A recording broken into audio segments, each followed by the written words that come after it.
আর আপনি কুরবানি দেন, আমি কুরবানি দিই কিভাবে? মানুষকে খুশি করার জন্য না।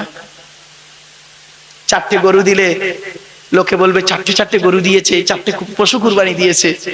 অনেক দামি পয়সা, অনেক টাকা দিয়ে একটা পশু কিনে কুরবানি দিলে মনে করলেন লোকে বলবে এত টাকা দামের পশু দিয়েছে, তাই না?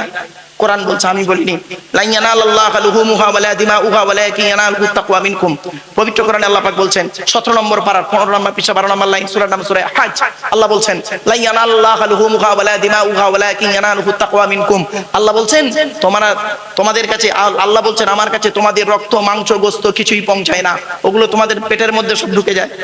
আমার কাছে ওগুলো কিছুই পৌঁছায় না, রক্ত মাংস গোশত হাড় কিছুই পৌঁছায় না। কি পৌঁছায়? ওয়ালাকিন ইয়ানালুহুত তাকওয়া মিনকুম। তুমি কতটা আল্লাহকে ভয় করে আল্লাহকে খুশি করার জন্য কুরবানি দিয়েছো, ওটাই আমার কাছে পৌঁছে যায়। জোরে বলুন সুবহানাল্লাহ। আর আমরা কি করি? কুরবানির মধ্যে রেষারেষি চলে, ঠিক না ঠিক বাবা? খবরদার নয়, এগুলো একটু মাথায় রাখবেন। তাই আল্লাহ বলছে, বান্দা এই পৃথিবীতে তুই আমার কথা মতো চল, দেখবি তো দুনিয়াতে কোনো সমস্যা হবে না, সকল সমস্যার সমাধান আমি দিয়ে দেবো। এই কোরআনে লেখা আছে বাবা, এই কোরআনে লেখা আছে। আল্লামা শব্দটা যাকে তাকে বলবেন না। আমি কটা শব্দ বলছি, একটু শুনুন তো দেখি। ইলিম, আলাম, আলাম, আলিম, আলিম, আল্লামা, আলাম। 7টা শব্দ বললাম, যেন মনে হচ্ছে সব একই না। নেতাজি আর পিয়াজি এক নয়, রাগ করবেন না। ইলিম, আবার বলছি শুনুন, পার্থক্যগুলো ভালো করে, উচ্চারণগুলো পার্থক্য করুন। ইলিম, আলাম, আলাম, আলিম, আলিম, আল্লামা, আলাম। 7 রকম শব্দ বেরোলো। চলো একটু করে বলে দিই। ইলিম মানে জ্ঞান, আলাম মানে কি জানেন? জগৎ। আলাম, আলাম মানে চিহ্ন। 1 নম্বর হলো ইলিম মানে জ্ঞান, আলাম টান হবে না, আলাম, আলাম মানে চিহ্ন, চিহ্ন। আলাম, আতে টান হবে, আলাম মানে পৃথিবী। আলহামদুলিল্লাহ রাব্বিল আলামিন নয়, আলামিন। বুঝতে পারছেন? টান না দিলে মানে পার্থক্য। এবার আসছি, আলিম ইসমে ফাইল, আলেমরা বুঝবে ভাই, জ্ঞানী। আলিম সিফাতে মুসাব্বা। এবার আসছি আল্লামা ইসমে মুবালাগা, এর মানে হচ্ছে অধিক জ্ঞানী লোককে বলা হয় আল্লামা, অধিক জ্ঞানী লোককে বলা হয় আল্লামা। বাবা নিজের নামটাও লিখতে পারে না আরবিতে, নিজের অ্যাড্রেসটা আরবিতে লিখতে পারে না, তার নামের আগে আল্লামা বসিয়ে দিলে, হ্যাঁ? নিজের নামটাও আরবিতে লিখতে পারবে না, আর নিজের অ্যাড্রেসটা আরবিতে লিখতে পারবে না, তার নামের আগে আল্লামা দিয়ে দিলে বাবা। লাস্ট শব্দ আলাম ইসমে তাফজিল, গুড বেটার বেস্ট। আলাম সর্বজ্ঞানী, এই জন্য আল্লাহকে আল্লাহু আলাম বলা হয়, মনে রাখবেন। তো এতগুলো শব্দের এতগুলো মানে হয় গো বাপ, একটু চিন্তা ভাবনা করে ব্যবহার করবেন। আপনাদেরকে আমি অনুরোধ করে বলছি, বক্তব্য শেষের দিকে নিয়ে যাব, যাওয়ার আগে আমি একটা কথা আপনাদেরকে বলছি। কুদরতে আজিম তার কে বুঝিতে পারে, অজ্ঞান হইবে জ্ঞানী ধ্যান যদি করে। বেওফাই দুনিয়া কেন ভোলা মন, দিবা নিশি করো তুমি খোদাকে স্মরণ। গোনাহে ডুবিয়া গেলি ওরে বেশরম, কিয়ামতের দিন তুই করিলি গমন। পানি পানি করে তুমি পড়ে খাপে খাপি, ওরে সালি তাড়াতাড়ি দেবে তালা চাবি। মালেকুল মউত তোর জান যাবে লইয়া, ঘর ওলা করে দাঙ্গা ভাগের লাগিয়া। কিছু বুঝতে পারছেন? মালেকুল মউত তোর জান যাবে লইয়া, ঘর ওলা করে দাঙ্গা ভাগের লাগিয়া। তোর ধনে অন্য জনে উড়াইবে বাহার, তুমি হবে খোরাক ও মাটির উপকার। আমার বাপেরা, চোখ দুটো একদিন না একদিন বন্ধ হবে বিভিন্ন কারণে। কেউ অ্যাক্সিডেন্টে, কেউ সুইসাইড করে, কেউ হঠাৎ মৃত্যু, কেউ জ্বরে, কেউ ফোঁড়ায়, কেউ রোগে, আর কেউ হঠাৎই। মৃত্যু একদিন না একদিন হবে। কুল্লু নাফসিন যায়কাতুল মাউত, প্রত্যেক নফসকে মৃত্যুর স্বাদ চাটতে হবে। আল্লাহ বলছেন কোথায় পালাবি? বসিরহাটের মানুষ, উত্তর 24 পরগনার মানুষ, পশ্চিম বাংলার মানুষ, ভারতের মানুষ, পৃথিবীর মানুষ, মানব জাতি কোথায় পালাবি মরণ থেকে? নবী তুমি বলো, ইন্নাল মাউতাল্লাযী তাফিরুনা মিনহু, মরণ থেকে তোরা কোথায় পালাবি? ফাইন্নাহু মুলাকিকুম, মরণ তোদের আচানক গিয়ে ধরবে, বুঝতেই পারবি না। সুম্মা তুরাদ্দুনা ইলা আলিমিল গায়বি ওয়াশ শাহাদা, আর আমার কাছে আসার পরই আমি আল্লাহ তোদের সেই খবরগুলো দেবো পৃথিবীতে যা করে এসেছিলিস। আল্লাহ বলেন কোথায় লুকাবি? কোথায় লুকাবি মৃত্যু থেকে? পাহাড়ের চূড়ায়, আইনামা তাকুনু ইদরিক, ওই যে আয়াতটা বললাম ওটা সূরা জুমার মধ্যে আছে, আর এই যে আয়াতটা বলছি এটা সূরা নিসার 5 নম্বর পারার 9 নম্বর পৃষ্ঠা। আইনামা তাকুনু ইদরিকুমুল মাউতু ওয়ালাউ কুনতুম ফি বুরুজিম মুশাইয়াদা, পাহাড়ের চূড়ায় লুকাবি, মৃত্যুর ফেরেশতা ঠিক পৌঁছে যাবে। আল্লাহ বলছে তোরা অনেকে মনে করছিস আমাদের মৃত্যু ঘরের বিছানায় হবে, ওটা ভাবিসনি, ওটা ভাবিসনি। মৃত্যু কোথায় রেখেছি জানিস? কোরআন বলছে, কুল নবী তুমি বলো, কুল্লাউ কুনতুম ফি বুয়ুতিকুম লাবারাযাল্লাযীনা কুতিবা আলাইহিমুল কতলু ইলা মাদাজিহিম। 4 নম্বর পারা 9 নম্বর পৃষ্ঠা 8 নম্বর লাইন, সূরার নাম সূরা আল ইমরান। কোরআন জানিয়ে দিয়েছে, নবী তুমি বলো মৃত্যু যদি যুদ্ধের ময়দানে লেখা থাকে ওর কপালে, ঘরের বিছানায় শুয়ে থাকবে, কৌশল করে ঠিক ওই জায়গায় নিয়ে চলে যাব। ঠিক না বে ঠিক? আল্লাহ বলছে কবে মরবি জানিস? জানিস না। কোরআন বলছে ইন্নাল্লাহা ইনদাহু ইলমুস সাআ, 5টা জিনিস বান্দা কারোর বলার ক্ষমতা নেই। 1 নাম্বার হলো কিয়ামত কবে হবে বান্দা তোরা কেউ বলতে পারবি না। ওয়া ইউনাজ্জিলুল গায়স, কোন মেঘে কতটা পানি বর্ষণ হবে তোরা তো কেউ জানিস না। ওয়া ইয়ালামু মা ফিল আরহাম, মায়ের পেটে কি আছে তোরা কেউ বলতে পারবি না। চোর হবে না ডাকাত হবে, আলেম হবে না হবে যাবে কেউ জানিস না। ওয়া মা তাদরি নাফসুম মাযা তাকসিবু গাদা, আগামী কাল বান্দা কি খাবার খাবি, কত টাকা উপার্জন করবি, এ বলার ক্ষমতা তোদের কারোর নাই। কোথায় খাবি, কেমন করে খাবি, এ বলার ক্ষমতা নাই। ঠিক না বেঠিক? এখানে বসে আছেন, আপনাদের ধারণা বক্তব্য শেষ হয়ে গেলে এখানে বসে তাবারুক খেয়ে বাড়ি যাবো, হঠাৎ আপনার মোবাইলটা বেজে উঠেছে।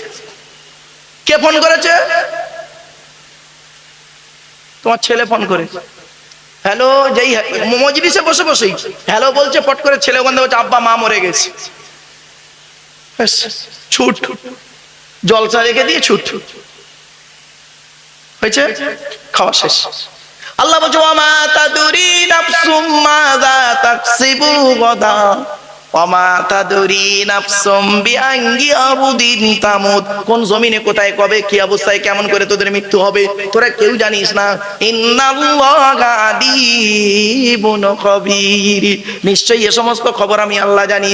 আর মৃত্যুর পরে তোদের যখন মাটি হয়ে যাবে মনে রাখবি, আমি অনুরোধ করে আপনাদের বলে যাচ্ছি, আজ মসজিদের ভেতরে বসে দেখলাম এসি লাগানো আছে, এসি লাগানো আছে খুব সুন্দর, ভালো লাগলো এসিতে। এসি গাড়িতে এসেছি, এসির ভেতরে বসেছিলাম, এখানে এসে এসির বাইরে চলে এলাম। আল্লাহ বলে এসি তোর বাঁচাতে পারবে না বান্দারে, মনে রাখিস তুই তোর ঘরটা কয়েক মিনিট বসার জন্য এসি করলি, তোর গাড়িটা কয়েক ঘন্টা চালার জন্য এসি করলি, তুই একবার বান্দা, তুই কি একবার তোর কবরটাকে একবার এসি লাগিয়েছিস? তুই তোর ঘরে থাকবি কয়েক মাস, তার জন্য কয়েক বছর থাকবি, তাতে তুই ঝাড়বাতি লাগিয়েছিস, লাইটিং করেছিস, পুট্টি প্যারিস করে পাথর বসিয়েছিস। আর তুই যে ঘরটায় থাকবি নাম হলো তার কবর, কবরটাকে কি একটু পাথর বসিয়েছিস, কবরটাকে কি একটু পুট্টি প্যারিস করেছিস, কবরটাকে কি একটু ঝাড়বাতি লাগিয়েছিস? আমি ওই ঝাড়বাতি বস্তু ঝাড়বাতির কথা বলিনি। আল্লাহর নবী বলেন কোন মানুষ যদি রাতের বেলা এশার নামাজের পরে ঘুমানোর আগে ওযু করে সূরা মুলক যদি তেলাওয়াত করে ঘুমায় প্রতিদিন, সূরা মুলক কোথায় আছে? 29 পারার প্রথম সূরা, তাবারাকাল্লাযী বিয়াদিহিল মুলকু ওয়া হুয়া আলা কুল্লি শাইইন কাদির। এই সূরাটা যদি কোনো ব্যক্তি যদি রাতের বেলা ঘুমানোর আগে পড়ে ঘুমায়, আল্লাহ রাসূল বলেন ওই ব্যক্তি মারা যাবার পর ওকে যখন দাফন করা হয়ে যাবে, দাফন করার পর আল্লাহ পাক ওর কবরটাকে আলোয় আলোকিত করে দেবে। কোরআন শরীফই পড়তে পারে না এখানে যত লোক আছে, বেশিরভাগ লোক। ঠিক না বেঠিক? রাগ করবেন না। আমার এক বন্ধু আমাকে প্রশ্ন করেছিলেন, অমুসলিম হিন্দু কলেজের প্রফেসর, আমাকে প্রশ্ন করেছে, মারুফ ভাই রাগ করো না ভাই। আমি কেন? বলছে তোমাদের ধর্মে আমি বেশ কিছু লোককে সমীক্ষা করে দেখলাম, বেশিরভাগ পুরুষ কোরআন শরীফ পড়তে পারে না, আর বেশিরভাগ নারী কোরআন শরীফ পড়তে পারে। ঠিক না বেটি? এখানে যত পুরুষ বসে আছেন, আমার ধারণা ঠিক হতে পারে, ভুল হতে পারে, বেশিরভাগ পুরুষ কোরআন পড়তে পারে না। আর যত মেয়ে ছেলে বক্তব্য শুনছেন, দেখবেন বেশিরভাগ মেয়ে ছেলে কোরআন পড়তে পারে। কারণটা এরকম হলো কেন? এরকম ডিফারেন্স, এইরকম ডিফারেন্সটা হলো কেন শুনবেন? ছোট্ট সংক্ষেপে বলে দিচ্ছি, অসুবিধা হচ্ছে না বাবা আপনাদের? আর 2-1 মিনিট দেন সময়। কারণটা কি শুনে নিন। সর্বনাশটা আপনারাই নিজেরা করেছেন।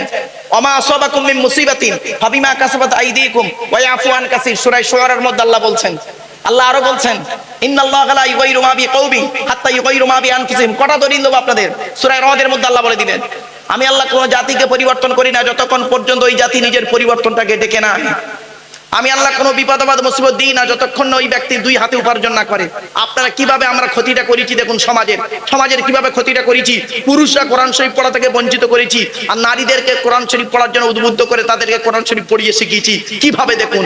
যে কোরআন শরীফ পড়তে পারেন না, এখানে বসে বসে বলে দিচ্ছি, যারা কোরআন শরীফ পড়তে পারেন না তাদের জন্য, তাদের বলে যাচ্ছি, তাদের মধ্যে 5 জন দায়ী। কজন? 5 জন। কে কে? 1 নাম্বার, যিনি কোরআন পড়তে পারে না উনি নিজে দায়ী। 2 নাম্বার, ওনার জন্মদাতা বাপ দায়ী। 3 নাম্বার, ওনার পেটে ধরা মা দায়ী। 4 নাম্বার, ওনার শ্বশুর দায়ী। 5 নাম্বার, ওনার শাশুড়ি দায়ী। এবার আসুন খুলে বলে দিই 1 সেকেন্ড, 1 মিনিটের মধ্যে। আপনারা যখন মেয়ে দেখতে গিয়েছিলেন, এই পুরুষেরা, এখানে কত বুড়ো মুরব্বী আছে, মেয়ে দেখতে গিয়েছে আর খেয়ে চলে এসছো বিয়ে বাড়িতে, কবরে ঢোকো, আদা রসুন বেটে দেবে আল্লাহ, আদা রসুন আল্লাহ বেটে দেবে, কবরে ঢোকো। এ পুরুষরা করেছে কি? এ মুরব্বীরা মেয়ে দেখতে গিয়ে কত বড় সর্বনাশ করেছে দেখুন। এরা মেয়ে দেখতে গিয়ে কি করেছে? 20 জন লোক গেছে, 20 রকম লোক। তো করকম 20 জন লোক 20 রকম, 4টে বুড়ো, 4টে আই বুড়ো, 4টে বেওয়ালা, 4টে 4 আনা 8 আনা, তার মানে বাচ্চা, আর 4টে মেয়ে। 4 রকম মেয়ে গেছে। তাহলে মোট 20 রকম ব্যক্তি গেছে একটা মেয়ে দেখতে। যে বিয়ে করবে সে যায় না, আমচা চামচারা সব গিয়েছে। রাগ করবেন না। যে বিয়ে করবে সে যায় না, আউট লোক গিয়েছে 20 রকম লোক গিয়ে। এবারে মেয়ে আসছে, মেয়েটা সবে উচ্চ মাধ্যমিক পাস করেছে, ফিফা হাই স্কুল থেকে উচ্চ মাধ্যমিক পাস করেছে। পাস করে বসিরহাট কলেজ থেকে ধরুন বিএ ফার্স্ট ইয়ার কি সেকেন্ড ইয়ার পাস করেছে, 3rd ইয়ার পাস করবে, তার আগেই দেখাশোনা চলছে। যাই হোক, মেয়ের চামড়াটা হয়তো সাদা। এখন এসে 20 রকম লোক বসে আছে, 20 রকম লোক বসে আছে। তার মধ্যে বুড়ো আছে কটা? 4টে বুড়ো বসে আছে। মেয়েটি আসছে, প্রথম ওদের সামনে ইন্টারভিউ দিতে আসছে। তা মেয়েটি আসার সাথে সাথেই মেয়েটি বলল, আসসালামু আলাইকুম। তো মেয়েটা সালাম দিল। 4টে বুড়ো ওয়ালাইকুম আসসালাম বললো। ওদের মধ্যে একটা বুড়ো ভালো করে দেখছে মেয়েটা, দেখে মনে মনে ভাবছে, কি সুন্দরী মেয়ে রে বাবা, আমার বুড়িটা যদি এরকম সুন্দরী হতো ভালো হতো। কিছু করার নেই, বুড়ো হয়ে গেছে, আর কি করব। রাগ করো না বাপ, এটা নফসে। এই জন্য কোরআনে আছে নফসের 3টে ভাগ। ওমা উবারিউ নাফসি ইন্নান নাফসা লাআমারাতুম বিসসুই। 2 নাম্বার নফস, লা উকসিমু বিয়াউমিল কিয়ামা ওয়া লা উকসিমু বিন নাফসিল লাওয়ামা। 3 নাম্বার নফস, ইয়া আইয়াতুহান নাফসুল মুতমাইন্না ইরজিই ইলা রাব্বিকা রাদিয়াতাম মারদিয়া ফাদখুলি ফি ইবাদি ওয়াদখুলি জান্নাতি। এই নফসের আলোচনা করলেই বুঝতে পারবেন। যাই হোক, মেয়েটি প্রথমে এসে সালাম দিল। তারপরে আপনারা কি বললেন? বসো। সামনে ছিল চেয়ার, বসতে দিলেন, বসলো। বসার পরে প্রথম প্রশ্ন আপনারা কি করলেন বলুন? প্রথম প্রশ্ন করেছেন, তোমার নাম কি? তো মেয়েটি তার নাম বলল। তোমার বাপের নাম কি? বলল। তোমার মায়ের নাম কি? বলল। 4 নাম্বার প্রশ্ন কি করেছেন আপনারা? কোরআন শরীফ পড়তে পারো? তা মেয়েটা বলল হ্যাঁ। অত লোকের সামনে বললেন পড়ো, বলে মেয়েটার কোরআন শরীফ পড়া শুনলেন। ভালো কথা। এবারে মেয়ের বাড়ির তরফ থেকে যখন ছেলের বাড়ি দেখতে গিয়েছে, ছেলেকে কি প্রশ্ন করেছেন? তোমার নাম কি? তোমার বাপের নাম কি? তোমরা ক ভাই বোন? তুমি কি করো? তোমার ইনকাম কি? একবারও জিজ্ঞাসা করেছেন, এই ছেলে, কোরআন শরীফ পড়তে পারো? অজুর ফরজ কটা জানো? গোসলের ফরজ কটা জানো? নাপাক থেকে পাক হতে হয় কিভাবে জানো? একবারও প্রশ্ন করেছেন? করেননি, খালি গিলেছেন। কিয়ামতের মাঠে আপনাদের ধরা হবে, মনে রেখো। এই জ্ঞান যদি থাকে আগামী দিন দেখাশোনায় যাবে। রাগ করো না বাপ, আমি এক জায়গায় দেখাশোনায় গিয়ে মানে ফেসে গেছিলাম। ফেসে বলতে কি, আমার এক বন্ধু, তার একটি মাত্র মেয়ে, তার বিয়ে হবে। আমারে বলছে, মারুফ ভাই তোরে যেতেই হবে। তা আমি গিয়েছি। এখন মেয়ের বাড়ির লোকেরা এসেছে, এই ছেলের বাড়ির তরফের লোকেরা এসেছে। তা আমি মেয়ের তরফের লোক, আমি গিয়ে ওদেরকে সালাম দিই। ওরা আমাকে চিনতে পারে না, বুঝতেও পারে না প্রথমত। তো গিয়ে সালাম দিয়ে আমি জিজ্ঞাসা করছি, ভাই ছেলে কি করে? আচ্ছা ভাই, এই প্রশ্নটা কি করা কি আমার খুব বড় অপরাধ হয়েছে? হ্যাঁ, আমি খালি বলেছি ছেলে কি করে। পেছন থেকে ছেলের তরফের একজন লোক কি বললো শুনবেন? ছেলের খালু হাফেজ। বুঝতে পারলেন? ছেলে কি করে বলে ছেলের খালু হাফেজ। ভাই ছেলের খালু হাফেজ তো তোর বাপের কি? ছেলে কি করে সেটা বল না। রাগ করবেন না, বাস্তবটাই বললাম, বাস্তবটাই বললাম। কথাটা হয়তো শুনতে খারাপ লাগলো। কিছু কিছু প্রশ্নের উত্তর পাওয়া যায় না, বিবেক দিয়ে বুদ্ধি দিয়ে দিতে হয়। দক্ষিণ 24 পরগনায় ওয়াজ করছি, দক্ষিণ 24 পরগনায় ওয়াজ করছি। 4 ঘন্টা ওয়াজ করার পরে মোনাজাত করব, মোনাজাত করে হঠাৎ দেখি একটা লোক উঠে দাঁড়িয়েছে, হঠাৎ দেখি একটা লোক উঠে দাঁড়িয়েছে, দাঁড়িয়ে আমাকে প্রশ্ন করছে, হুজুর কি হলো? আমি একটা মশলা জানতে চাই। আচ্ছা বলুন। জানা থাকলে বলবো। 2000 সালের ঘটনা, আজ থেকে 24 বছর আগের ঘটনা। বলুন। লোকটা কি বলছে শুনুন।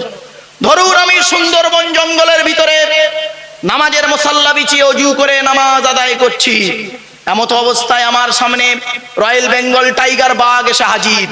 আমি এই অবস্থায় নামাজ পড়বো না নামাজ ছেড়ে দেবো? আমি চিন্তা করে দেখলাম এ দলিল তো কোরআনেও নেই, হাদিসেও নেই। সুতরাং ও যেমন আনাড়ির মতো প্রশ্ন করেছে, উত্তরটা ওরকম আনাড়ির মতো আমাদের দিতে হবে। তখন আমি বলছি, বাবা ওই নামাজ অবস্থায় যদি রয়্যাল বেঙ্গল টাইগার বাঘ দেখে যদি তোমার অজু থাকে তাহলে নামাজ পড়বে, আর অজু যদি চটে যায় পালাপাল লাইন করবে। উত্তর ঠিক আছে? হ্যাঁ বাবা চলো। যাক বাবা, কবরে শুতে হবে। কবরে শোয়ার জন্য এখন থেকে প্রস্তুত হন বাপেরা। কেউ আগে আর কেউ পরে। কবর 4টে কথা বলে। 1 নাম্বার কবর বলে আমি জানালা দরজা ছাড়া ঘর। 2 নাম্বার কবর বলে আমি কবর সাপ বিছে পোকামাকড়ের ঘর। 3 নাম্বার কবর বলে আমি কবর আমি কাউকে চিনি না তার আমল ছাড়া। 4 নাম্বার কবর বলে আমি কবর আমার উপরে লাইটিং করতে গেলে, আলোকিত করতে গেলে, খুশবু করতে গেলে টাকার প্রয়োজন হয়, আমার ভেতরে লাইটিং করতে গেলে নেক আমলের প্রয়োজন হয়। আমার বাপেরা, এতক্ষণ আপনাদেরকে বিভিন্ন দিক থেকে আলোচনা করলাম। ভাষাগত দিক থেকে ত্রুটি হলে ক্ষমা করবেন। কথা বলতে বলতে প্রায় 2 ঘন্টার উপরে কথা বলে ফেলেছি বাপ। এবারে মোনাজাত করব। মোনাজাতের আগে মাত্র 2 মিনিট দুটো কথা বলবো বাবা। বেশি ভঙ্গিমা না করে একদম ডাইরেক্ট সরাসরি কথাটা বলতে ভালোবাসছি। সেটা হলো কি জানেন? সেটা হলো একটাই কথা, আপনারা জীবনে অনেক টাকা পয়সা ব্যয় করেছেন, অনেক জায়গাতে ব্যয় করেছেন, কিন্তু দয়া করে একটু আল্লাহর ঘরে ব্যয় করেন, আল্লাহ রাস্তায় ব্যয় করেন। এখনই মোনাজাত করে দেবো বাপ, কেউ উঠে চলে যাবেন না। এখনই মোনাজাত করে দেওয়া হবে কমিটির তরফ থেকে। 2-5 মিনিট শুধু খালি আপনাদের কাছে একটু ভিক্ষা চাইছি বাবা। এই মসজিদের জন্য আপনাদের কাছে একটু ভিক্ষা চাইছি। এই মসজিদ আল্লাহর ঘর, আল্লাহর ঘরের জন্য এমন কোন ব্যক্তি আছে বাপ? বেশি নয়, বেশি নয়। আপনাদের এই এলাকায় অনেক ইনকাম আছে, টাকার ইনকাম হয়, প্রচুর টাকা ইনকাম হয় বিভিন্ন দিক থেকে, কম বেশি খবর টুকটাক জানা আছে। তো একজন ব্যক্তি কেউ আছেন 10টা 1000 টাকা আল্লাহর ঘরে দেবে, বাপের জন্য, মায়ের জন্য, দাদা দাদি, নানা নানি, খালা খালু, ফুপা ফুপু, মামা মামি, শ্বশুর শাশুড়ির জন্য 10টা 1000 টাকা। একজন কোন বাবাজি মুরব্বী আছেন, যুবক ভাই আছেন, আল্লাহর ঘরে একটু দান করবেন। একজন ব্যক্তির কাছে আমি ভিক্ষা চাইছি বাবা, একটু দয়া করে মেহেরবানি করে দেন না।